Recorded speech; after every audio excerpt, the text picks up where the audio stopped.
By the way, मेरा ये कैसा लग रहा है डिजाइन आपको? I think this is just me, मतलब simple, sophisticated and nail extensions. मुझे पता है क्या लगता था हमेशा कि नेल एक्सटेंशंस या नेल आर्ट कराना यानी वो बहुत ही गॉडी गॉडी से डिजाइन्स, बट नहीं, ऐसा नहीं होता। आप आइए, अपना डिजाइन चुनिए and they do such a fantabulous job. Thank god मैं दिल्ली में हूँ, नहीं तो मैं यहाँ कैसे आती? जरा सोचिए, अगर वसुधा की तरह मैं जंगल में फंसी होती तो मैं तो ये नेल एक्सटेंशंस बिल्कुल ही नहीं करा पाती।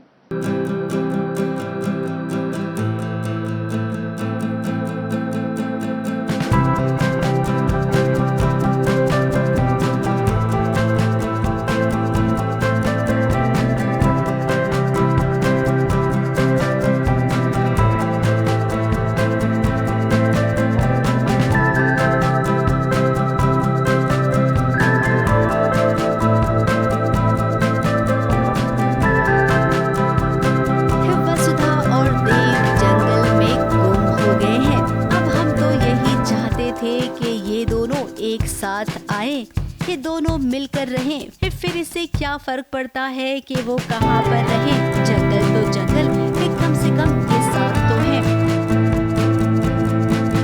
मैं नानू के साथ घूमने आ जाती हूँ जंगल में देव को चढ़ाने के चक्कर में, और मैं यहाँ पे खुद ही फंस जाती हूँ कि मैं क्यों आई उसके साथ, क्योंकि वो इरिटेट करता है मुझे। तो क्योंकि मैं तो नाटक कर रही हूँ, तो मैं गुम जाती हूँ जंगल में, और देव मुझे ढूंढने के लिए आ रहा है। तो जब उसको मैं मिलती हूँ तो मुझे बहुत डांट लगाता है। और होता ये है कि आज हमें अवार्ड फंक्शन में भी जाना था, जिसके लिए मैं, मेघा और देव निकले थे घर से, लेकिन वो अवार्ड फंक्शन स्किप हो जाता है क्योंकि रात हो जाती है हमें जंगल में ही, और हमें बाहर जाने का रास्ता ही नहीं मिलता, हम खो जाते हैं।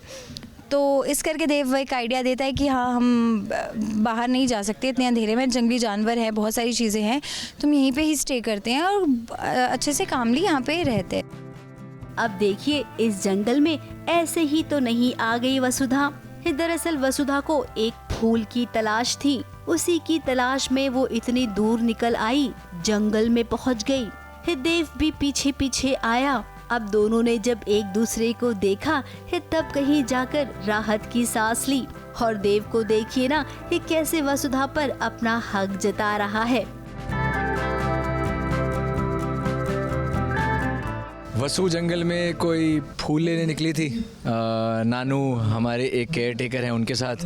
अब नानू सोते रह गए हैं और वसु, जैसा कि आप जानते हैं, वसु को आदत है चीज़ें एक्सप्लोर करने की, तो अब वो खो गई है और देव की जिम्मेदारी है वसु को ढूंढना। तो देव की तो नाक में दम हो चुका है, लेकिन वसु मज़े कर रही है। अब चीखना चिल्लाना पड़ता है क्योंकि रात होने वाली है और वसु को अब तक कोई रास्ता नहीं मिला है। मुझे खुद वसु को ढूंढने में बड़ी मुश्किल हुई, तो टेंशन भी है कि कहीं कुछ हो ना जाए, कोई जानवर ना आ जाए, तो बस इसी में चीखना चिल्लाना चल रहा है। इस जंगल में आज केवल ये दोनों ही है, इनके साथ कोई तीसरा नहीं है। इसीलिए तो फिर दोनों एक दूसरे से खुलकर बात कर पा रहे हैं।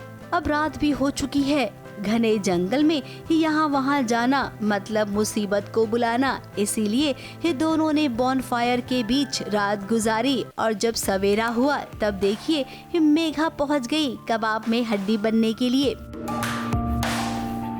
मेघा पुलिस को लेकर आई है, उसे लगा कि देव गायब तो नहीं हो गया। देखिए कैसे वसुधा के सामने देव को गले लगा रही है। सच में वसुधा, आपको मानना पड़ेगा, कैसे ये सब देखकर बर्दाश्त कर लेती हो। देव से अगर आप प्यार करती हो, उसे अपना पति मान चुकी हो, तो उससे कहो ना। जब देखो जब चप्पड़ चप्पड़ करती रहती हो, लेकिन जो काम की बात है उसे बताने में डर रही हो। मंगलसूत्र तो मैं पेड़ों से बात कर रही थी। मैं बहुत कम मोमेंट्स ऐसे होते हैं जहाँ पे मैं मंगलसूत्र निकाल सकती हूँ, ओपनली बोल सकती हूँ मंगलसूत्र के बारे में। तो आज जब वसुधा को ऐसे जंगल दिखा और लगा कि हाँ, यहाँ पे कोई है जो मेरी बात सुन सकता है, भले ही वो पेड़ पौधे क्यों ना हो, तो हाँ, तो उसने बताया। और क्या वो फील करती है, वो हमेशा एनवायरनमेंट में आके बोल देती है। अब जिस अवार्ड फंक्शन को अटेंड करने के लिए ये सब आए थे यहाँ पर, वो फंक्शन तो मिस हो गया क्योंकि वसुधा और देव तो जंगल में ही अटक गए थे।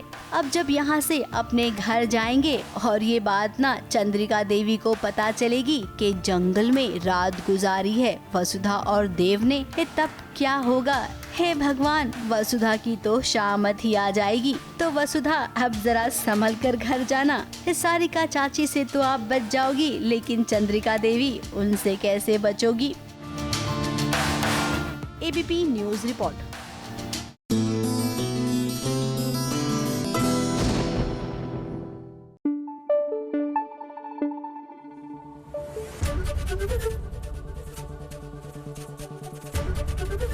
एबीपी न्यूज आपको रखे आगे।